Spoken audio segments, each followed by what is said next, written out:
வணக்கம். சுப்ரீம் செய்திகளுக்காக இரா செல்வமணி. இன்றைய முதன்மை செய்திகள். புதுச்சேரியில் பெண் ஒருவரிடம் ரூபாய் 16 லட்சம் மோசடி செய்தது தொடர்பாக சைபர் கிரைம் போலீசார் விசாரணை மேற்கொண்டு வருகின்றனர். இந்திரா காந்தி விளையாட்டு மைதானத்தில் சிந்தட்டிக் டிராக்கினை தடகள வீரர்களுக்கு அர்ப்பணிக்கும் வகையில் வெள்ளைக்கோடு அடிக்கும் பணி விறுவிறுப்பாக நடைபெற்று வருகின்றது.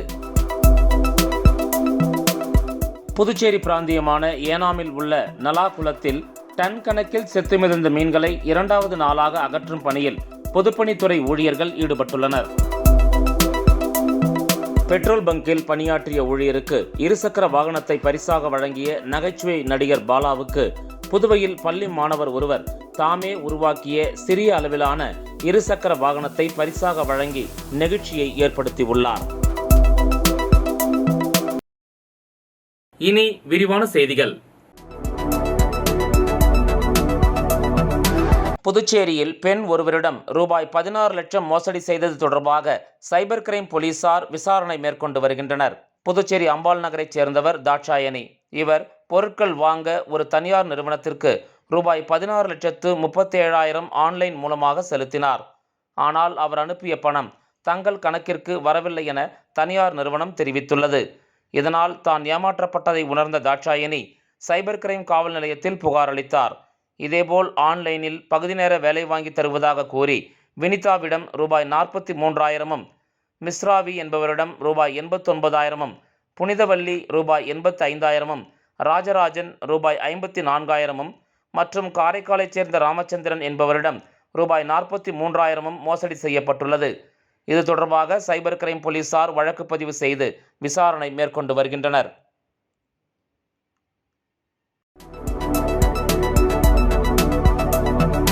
இந்திரா காந்தி விளையாட்டு மைதானத்தில் சிந்தட்டிக் டிராக்கினை தடகள வீரர்களுக்கு அர்ப்பணிக்கும் வகையில் வெள்ளைக்கோடு அடிக்கும் பணி விறுவிறுப்பாக நடைபெற்று வருகின்றது. புதுச்சேரி உப்பளத்தில் கடந்த 1992ஆம் ஆண்டு இந்திரா காந்தி விளையாட்டு அரங்கம் கட்டப்பட்டது. கடந்த 2021ஆம் ஆண்டு பிப்ரவரியில் புதுச்சேரிக்கு வந்த பிரதமர் நரேந்திர மோடி இந்திரா காந்தி அரங்கில் கேலோ இந்தியா திட்டத்தின் கீழ் ரூபாய் 7 கோடி செலவில் 400 மீட்டர் செயற்கை தடகள ஓடுபாதை அமைக்க அடிக்கல் நாட்டினார். தொடர்ந்து சிந்தட்டிக் ஒட்டும் பணிக்காக ஆஸ்திரேலியாவில் இருந்து சிந்தட்டிக் டிராக் லேயர் கொண்டு வரப்பட்டது. ஆமை வேகத்தில் இப்பணி நடைபெற்று வந்தது. ஒரு வழியாக அனைத்து பணிகளும் முடிந்தும் கூட விளையாட்டு வீரர்களுக்கு அர்ப்பணிக்காமல் வீணாகி வந்த நிலையில் தற்போது சிந்தட்டிக் டிராக்கினை தடகள வீரர்களுக்கு அர்ப்பணிக்கும் வகையில் வெள்ளைக்கோடு அடிக்கும் பணி விறுவிறுப்பாக நடைபெற்று வருகின்றது. அடுத்த கட்டமாக மைதானத்தில் கிராஸ் பணியும் விரைவில் மேற்கொள்ளப்பட உள்ளது.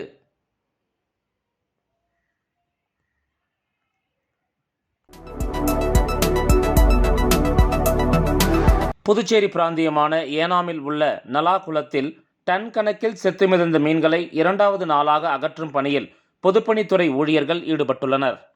புதுச்சேரி பிராந்தியமான ஏனாமில் 4 ஏக்கர் பரப்பளவு கொண்ட நலா குளம் உள்ளது. பொதுப்பணித்துறை சார்பில் குளத்தில் உள்ள நீர் சுத்திகரிக்கப்பட்டு குடிநீருக்கு பயன்படுத்தப்படுகிறது. இதனிடையே கடந்த ஒரு வாரமாக ஏனாமில் கடும் வெயில் இருந்து வந்த நிலையில் நேற்று காலை புயல் சின்னம் காரணமாக வானம் மேகமூட்டத்துடன் குளிர்ந்த காற்று வீசியது.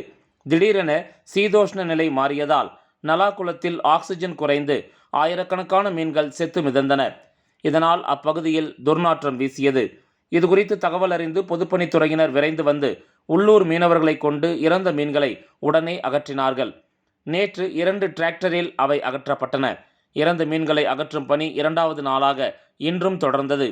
அக்குளத்தில் உள்ள நீர் குடிநீருக்கு பயன்படுத்துவதால் உடனடியாக சீரமைக்கும் பணி மேற்கொள்ளப்படுகிறது.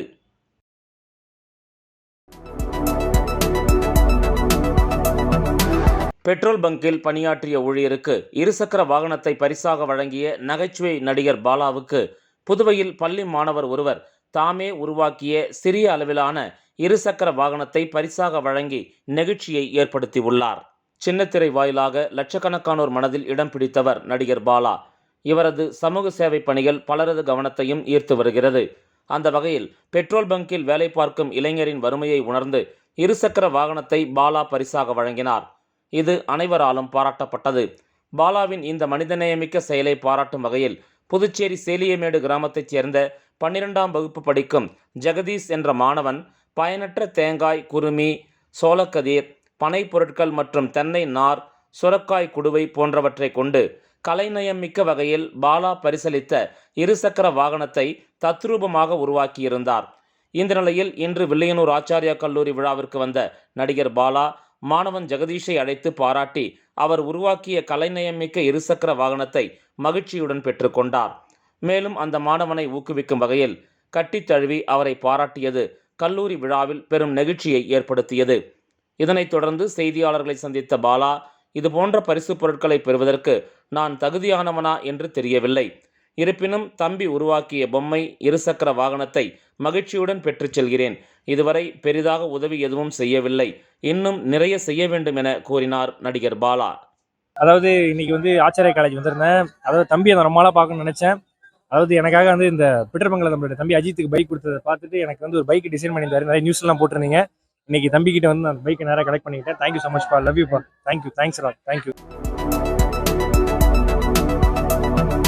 கொலை வழக்கில் சிறையில் உள்ள குற்றவாளியின் வீட்டில் மர்ம நபர்கள் பெட்ரோல் குண்டு வீசிய சம்பவம் புதுச்சேரியில் பரபரப்பை ஏற்படுத்தியுள்ளது. புதுச்சேரியில் கடந்த மாதம் பெரியார் நகரைச் சேர்ந்த ருத்ரேஷ் கஞ்சா விற்பனை தொடர்பாக ஏற்பட்ட மோதலில் பட்டப்பகலில் தாய் தங்கை கண்முன்னே வெட்டி படுகொலை செய்யப்பட்டார். இந்த வழக்கில் எழில் உட்பட 3 பேர் கைது செய்யப்பட்டு காலாப்பட்டு மத்திய சிறையில் அடைக்கப்பட்டனர். இதற்கிடையே ருத்ரேஷ் கொலைக்கு பழிக்கு பழிவாங்க அவரது ஆதரவாளர்கள் திட்டம் தீட்டி வந்ததாக தெரிகிறது. இந்த நிலையில் பெரியார் நகர் முருகன் கோயில் வீதியில் உள்ள எழிலின் வீட்டின் மீது நேற்று நள்ளிரவு 12 மணியளவில் மர்ம நபர்கள் பெட்ரோல் குண்டை வீசி தாக்கினர். இதில் வீட்டின் கதவு சேதமடைந்தது. இதுகுறித்து தகவல் அறிந்து வந்த உருளையன்பேட்டை போலீசார் வீட்டின் முன்பு சிதறி கிடந்த துகள்களை சேகரித்தனர். மேலும் வழக்கு பதிவு செய்து விசாரணை மேற்கொண்டு வருகின்றனர்.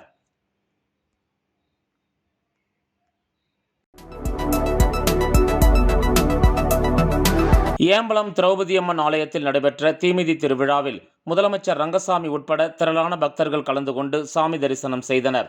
புதுவை மாநிலம் ஏம்பலம் கிராமத்தில் அமைந்துள்ள ஸ்ரீ கிருஷ்ணர் பஞ்சபாண்டவர் திரௌபதி அம்மன் ஆலயத்தில் தீமிதி திருவிழா சிறப்பாக நடைபெற்றது.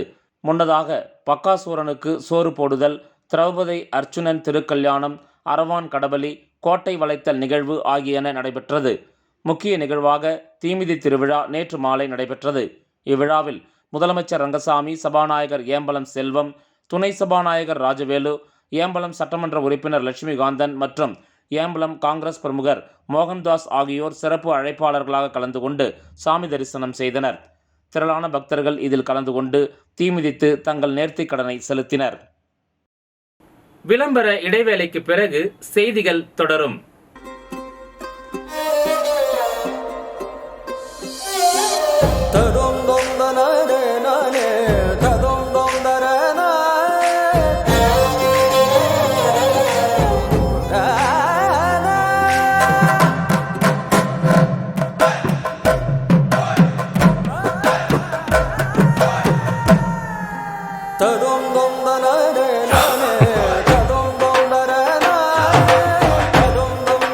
One India, one emotion. Weddings by Jose Alucas. செய்திகள் தொடர்கின்றன. கடலூர் KK நகரில் மாணவர்களுக்கு கோடைகால இலவச ஓவிய பயிற்சி நிறைவு விழா மற்றும் ஓவியம் கைவினை கண்காட்சி நடைபெற்றது.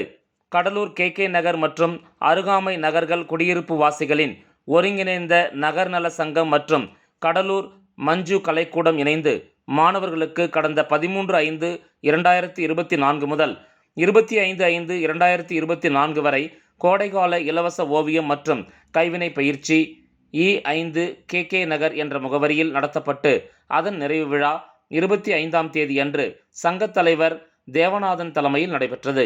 பொருளாளரும் பயிற்சி ஒருங்கிணைப்பாளருமான திரு சா சிவப்பிரகாசம் அவர்கள் இதற்கு வரவேற்புரை நிகழ்த்தினார்.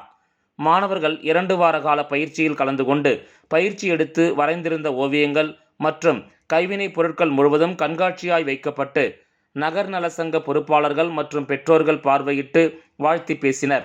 மாணவர்களுக்கு பயிற்சி அளித்த கடலூர் மஞ்சு கலைக்கூடம் நிறுவனரும் ஓவிய ஆசிரியருமான திரு பி முத்துக்குமரன் அவர்களும் நகரநல சங்க நிர்வாகிகளும் மாணவர்களுக்கு பாராட்டு சான்றிதழ் மற்றும் பரிசுகளை வழங்கினர். தலைவர் திரு சே தேவநாதன், செயலாளர் திரு வா கண்ணன், துணைச் செயலர் திரு ப செங்குட்டுவன் மற்றும் நகர்நல சங்க பொறுப்பாளர்கள் விழாவிற்கான ஏற்பாட்டினை செய்திருந்தனர்.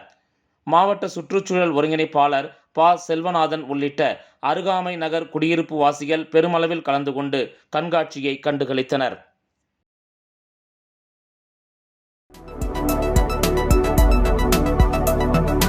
முன்னாள் முதலமைச்சர் ஜெயலலிதா தீவிர இந்துத்துவவாதியாக வாழ்ந்தார் என மத்திய அமைச்சர் எல் முருகன் தெரிவித்துள்ளார். காரைக்கால் மாவட்டம் திருநள்ளாறு பகுதியில் அமைந்துள்ள புகழ்பெற்ற ஸ்ரீ தர்பாரணீஸ்வரர் தேவஸ்தானத்தில் அமைந்துள்ள சனீஸ்வர பகவான் ஆலயத்தில் மத்திய இணையமைச்சர் எல் முருகன் சாமி தரிசனம் செய்தார். தரிசனத்திற்கு பின்னர் செய்தியாளர்களை சந்தித்த அவர், தமிழ்நாடு முன்னாள் முதலமைச்சர் ஜெயலலிதா தீவிர இந்துத்துவவாதியாக வாழ்ந்தார் என அண்ணாமலையின் கருத்து குறித்து கேள்வி எழுப்பிய போது, ஜெயலலிதா தீவிர இந்துத்துவவாதியாகத்தான் வாழ்ந்தார் எனவும், அதிக கோயில்களுக்கு கும்பாபிஷேகம் நடத்தியதாகவும், பல கோயில்களை புனரமைத்ததாகவும், எனவே அவர் தீவிர இந்துத்துவவாதியாகத்தான் வாழ்ந்தார் என தெரிவித்தார். திருவள்ளுவரை உலக அளவில் எடுத்துச் சென்றது பாரதிய ஜனதா கட்சி எனவும், திருவள்ளுவருக்கு உலகம் முழுவதும் கலாச்சார மையம் அமைக்க உள்ளதாக தேர்தல் அறிக்கையில் தெரிவித்துள்ளதாகவும் அவர் தெரிவித்தார். இந்த தேர்தல் ஒரு வரலாறு படைக்கக்கூடிய தேர்தலாக இருக்கும். இந்த தேர்தலில் பாரதிய ஜனதா கட்சி தமிழ்நாட்டில் ஒரு அனைவருக்கும் ஒரு ஆச்சரியத்தை கொடுக்கக்கூடிய தேர்தலாக இருக்கும். பாரதிய ஜனதா கட்சி ஒரு மிகப்பெரிய வெற்றியை பெறக்கூடிய தேர்தலாக இருக்கும். வி மணவெளி பகுதியில் ஸ்டெப்பிங் ஸ்டோன்ஸ் மழலையர் பள்ளியை அமைச்சர் நமச்சிவாயம் குத்துவிளக்கு ஏற்றி திறந்து வைத்தார். புதுச்சேரி மாநிலம் வில்லியனூர் சட்டமன்ற தொகுதிக்கு உட்பட்ட திருக்காஞ்சி சாலை வி மணவெளி பகுதியில் அமைந்துள்ள stepping stones play school nursery day care பள்ளி திறப்பு விழா நடைபெற்றது. இதில் உள்துறை அமைச்சர் நமச்சிவாயம் கலந்து கொண்டு விழாவிற்கு தலைமை தாங்கி ரிப்பன் வெட்டி குத்துவிளக்கேற்றி திறந்து வைத்தார். இதனைத் தொடர்ந்து அமைச்சர் நமச்சிவாயத்திற்கு பொன்னாடை போர்த்தி வரவேற்பு அளிக்கப்பட்டது. தொடர்ந்து அமைச்சர் நமச்சிவாயம் நிறுவனர் உமா சசி ஆகியோரிடம் பூச்செண்டு கொடுத்து வாழ்த்துக்களை தெரிவித்தார். இந்த நிகழ்ச்சியில் சிறப்பு அழைப்பாளர்களாக பாஜக பிரமுகர் முகமது யூனஸ், தொழிலதிபர் குமரன் ஆகியோர் கலந்து கொண்டு விழாவினை சிறப்பித்தனர். மேலும் இப்பள்ளியில் தற்போது குறைந்த கட்டணத்தில் மாணவர்கள் சேர்க்கை நடைபெற்று கொண்டிருப்பதாகவும், பள்ளி காலை 9 மணி முதல் மாலை 3 மணி வரை இயங்கும் என்றும் மழலையர் பள்ளியின் நிறுவனர் தெரிவித்தார். மேலும் திறப்பு விழாவினை முன்னிட்டு குறைந்த கட்டணத்தில் சேர்க்கை நடைபெற்று வருவதாக மழலையர் பள்ளியின் தரப்பில் தெரிவிக்கப்பட்டுள்ளது. இந்த திறப்பு விழாவில் பெற்றோர்கள், ஆசிரியர்கள், மாணவர்கள், பொதுமக்கள் என ஏராளமானோர் கலந்து கொண்டனர். இவ்விழாவில் கலந்து கொண்ட அனைவரையும் நிறுவனர்கள் உமா சசி ஆகியோர் இன்முகத்தோடு வரவேற்றனர்.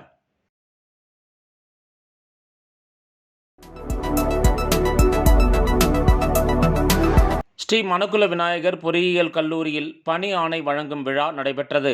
புதுவை மாநிலம் மதகடிப்பட்டில் உள்ள ஸ்ரீ மணக்குல விநாயகர் பொறியியல் கல்லூரியில் பணி ஆணை வழங்கும் விழா 24ஆம் தேதி நடைபெற்றது. இந்த நிகழ்ச்சியில் டிசிஎஸ் நிறுவனத்தின் அகாடமிக் முதுநிலை பொது மேலாளர் மற்றும் மனிதவளத்துறை தலைவர் A1 கிளவுட் ஸ்ரீ வெங்கடேஸ்வரன் ராமன் அவர்கள் தலைமை விருந்தினராக கலந்து கொண்டு மாணவர்களுக்கு பணி நியமன ஆணையை வழங்கினார். இந்த நிகழ்ச்சியில் தக்ஷஷீலா பல்கலைக்கழகத்தின் வேந்தரும் ஸ்ரீ மணக்குல விநாயகர் கல்வி குழும தலைவர் மற்றும் மேலாண் இயக்குநருமான உயர் திரு தனசேகரன், ஸ்ரீ மணக்குல விநாயகர் கல்வி குழும செயலாளர் டாக்டர் நாராயணசாமி கேசவன், ஸ்ரீ மணக்குல விநாயகர் கல்வி குழும பொருளாளர் திரு ராஜராஜன் ஆகியோர் முன்னிலை வகித்தனர். ஸ்ரீ மணக்குல விநாயகர் பொறியியல் கல்லூரியின் இயக்குனர் மற்றும் முதல்வர் முனைவர் VSK வெங்கடாச்சலபதி அவர்கள் வரவேற்புரையாற்றினார். மேலும் மணக்குல விநாயகர் இன்ஸ்டிடியூட் ஆஃப் டெக்னாலஜியின் முதல்வர் முனைவர் S மலர்கன் அவர்கள் கலந்து கொண்டு விழாவை சிறப்பித்தார். மேலும் 2023-2024 கல்வியாண்டில் நடைபெற்ற கல்லூரி வளாக நேர்காணலில் 850க்கும் மேற்பட்ட மாணவ மாணவிகள் TCS, CTS, சோஹோ, வோடஃபோன், ஹேக்சைவர் போன்ற 90க்கும் மேற்பட்ட முன்னணி நிறுவனங்களில் வேலைவாய்ப்பு பெற்றுள்ளனர். இந்த நிறுவனங்கள் மாணவர்களுக்கு 3 லட்சம் முதல் 12 லட்சம் வரை சம்பளம் வழங்கியது குறிப்பிடத்தக்கது. இந்த நிகழ்ச்சியில் வேலைவாய்ப்பு மைய டீன் முனைவர் NSN கைலாசம் அவர்கள் வேலைவாய்ப்பு மையத்தின் செயல்பாடுகள், வேலைவாய்ப்பு பெற்ற மாணவர்கள் விவரங்கள் மற்றும் இக்கல்லூரியில் வழங்கப்படும் பல்வேறு பயிற்சிகளை பற்றி விவரித்தார்.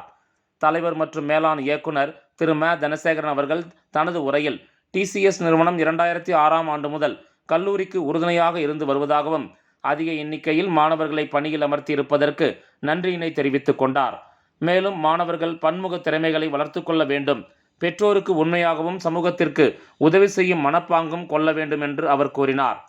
பொருளாளர் திரு த ராஜராஜன் அவர்கள் தமது சிறப்புரையில் பணி ஆணை பெற்ற நீங்கள் அனைவரும் நீங்கள் வேலை பார்க்க போகும் நிறுவனத்தின் முன்னேற்றத்திற்கும் நம்பிக்கைக்கும் பாடுபட வேண்டும் என்றும் 8 மணி நேரம் ஈடுபாட்டுடன் பணி செய்து மிக உயர்ந்த பதவிகளை அடைய வேண்டும் என்று கூறினார். கல்லூரி இயக்குனர் தனது வரவேற்புரையில் கல்லூரியின் பணி நியமன ஆணை வழங்கும் விழா நடைபெற்றது தனக்கு மகிழ்ச்சி அளிப்பதாகவும் வரும் கல்வியாண்டு 2024-2025 வளாக நேர்காணலை எதிர்நோக்கி இருக்கின்ற மாணவர்களுக்கு நம்பிக்கையூட்டும் தருணமாக அமைந்திருப்பதாகவும் இதற்கு உறுதுணையாக இருந்த அனைத்து டீன்கள், துறை தலைவர்கள், வேலைவாய்ப்பு அலுவலர்கள் மற்றும் ஒருங்கிணைப்பாளர்கள், பேராசிரியர்கள் அனைவருக்கும் நன்றி தெரிவித்துக் கொண்டார். தலைமை விருந்தினர் ஸ்ரீ வெங்கடேஸ்வரன் ராமன் தனது உரையில் மாணவர்கள் புதிய தொழில்நுட்பங்களை கற்கவும் புதிய மென்பொருட்களை கையாளும் திறனுடன் குழுக்களுடன் இணைந்து பணியாற்றும் போது உயர் பதவியினை பெற முடியும் என்றும் மேலும் மாணவர்கள் மகிழ்ச்சியுடனும் உடல் திறன் உடையவர்களாகவும் சமுதாய உயர்வுக்கான சிந்தனையுடனும் இருக்க வேண்டும் என்று கேட்டுக்கொண்டார். இந்த நிகழ்ச்சியில் தேர்வு கட்டுப்பாட்டாளர், கல்லூரியின் அனைத்து துறை டீன்கள், துறை தலைவர்கள், பேராசிரியர்கள், மாணவர்கள் கலந்து கொண்டனர். மயிலம் பொறியியல் கல்லூரி, Manakula Vinayagar institute of technology கல்லூரிகளின் வேலைவாய்ப்பு மையத்தின் அதிகாரிகள், பேராசிரியர்கள் கலந்து கொண்டனர். இந்த நிகழ்ச்சியின் நிறைவாக வேலைவாய்ப்பு மையத்தின் பயிற்சி அதிகாரி முனைவர் மதுசூதனன் அவர்கள் நன்றி கூறினார். இந்த நிகழ்ச்சியை வேலைவாய்ப்பு மையம் ஏற்பாடு செய்திருந்தது.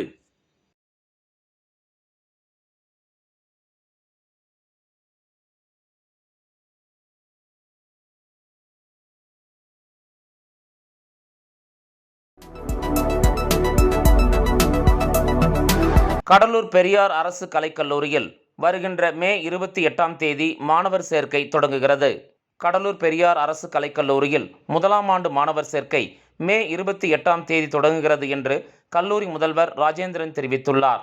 இது தொடர்பாக அவர் வெளியிட்டுள்ள செய்திக்குறிப்பில், கடலூர் தேவனாம்பட்டினம் பெரியார் அரசு கலைக்கல்லூரியில் 2024-2025ஆம் ஆண்டிற்கான கலை மற்றும் அறிவியல் பாடப்பிரிவுக்கான 1ஆம் ஆண்டு மாணவர் சேர்க்கை மே 28ஆம் தேதி தொடங்கி நடைபெறவுள்ளது.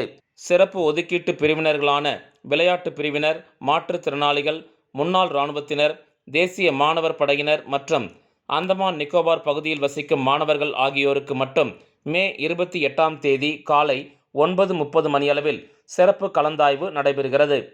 சிறப்பு ஒதுக்கீட்டு பிரிவினர் தங்களது முன்னுரிமைக்கான அசல் சான்றிதழ்கள் மற்றும் நகல்களை சேர்க்கைக்கு எடுத்து வர வேண்டும். இதைத் தொடர்ந்து முதற்கட்ட அனைத்து வகுப்பினருக்கான பொது கலந்தாய்வு ஜூன் 10 முதல் 15ஆம் தேதி வரை 6 நாட்கள் மதிப்பெண் தரவரிசை அடிப்படையில் நடைபெறும்.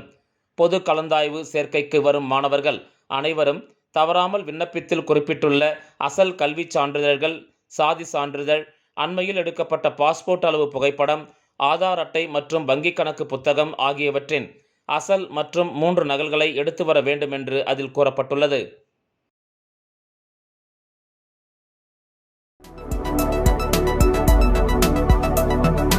புதுச்சேரி திருபுவனை பகுதியில் கஞ்சா உட்பட போதைப் பொருட்கள் வைத்திருந்த வட மாநில தொழிலாளியை போலீசார் கைது செய்தனர். புதுச்சேரி திருபுவனை சப் இன்ஸ்பெக்டர் இளங்கோ தலைமையிலான போலீசார் திருபுவனை பகுதியில் நேற்று இரவு தீவிர ரோந்து பணியில் ஈடுபட்டிருந்தனர்.